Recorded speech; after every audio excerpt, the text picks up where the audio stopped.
My name is Gabriel Said Reynolds. I'm an associate professor of Islamic Studies and Theology at the University of Notre Dame and the author of The Emergence of Islam. I'd like to speak a little bit about the challenge of studying the origins of Islam and the ways in which this particular book, The Emergence of Islam, addresses those challenges. It might be helpful to begin in addressing these topics by reflecting on the traditional Islamic story of Islam's origins, by which the origins of Islam begin in the year 610, when the Prophet Muhammad, who was raised in the Western Arabian city of Mecca, was the age of 40 and was in a cave in a mountain outside of the city of Mecca named Mount Hira. And it was at that moment, for the first time, that the angel Gabriel spoke to him the first words of the Quran, the very words of God, and said to him, "Iqra bismi rabbika alladhi khalaq."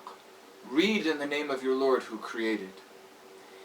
And for the next 22 or 23 years, the angel Gabriel continued, according to the traditional Islamic understanding of Islam's origins, continued to reveal messages from God to Muhammad. And Muhammad would proclaim these messages publicly and would make it clear that these were not his words, but the very words of God, given to him in the language of his people, Arabic. And through this period as well, the Prophet Muhammad preached Islam, a religion which was at once new, because the city in which he lived, Mecca, was pagan, so new in this sense, but also ancient, because by traditional Islamic understanding, Islam was the original religion given by God to humanity. And indeed, according to Islamic teaching, the city of Mecca was founded when Abraham, who was also a prophet of God, traveled there with his wife Hagar and his son Ishmael. So Muhammad was bringing back this original religion to the city of Mecca. However, according to the traditional story, most of the people in Mecca didn't follow his call. And so after 12 years of preaching Islam to the Meccans, he left, along with some of his followers, to a city in the north, in Medina. There he found a following. He continued to receive revelations from God and continued to preach Islam. Medina was different because it wasn't a city uniquely made up of pagans, but also had 3 Jewish tribes.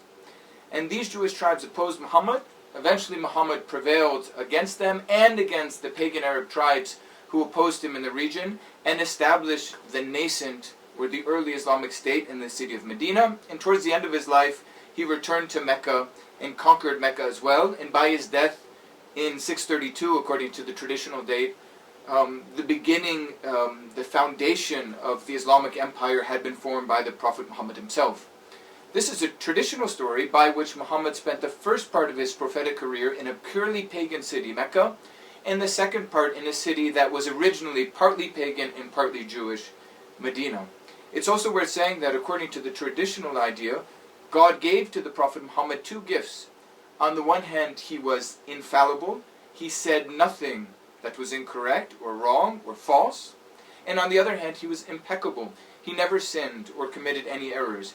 Therefore, all of his words and all of his deeds can be seen as a second source of revelation, and indeed are to be imitated.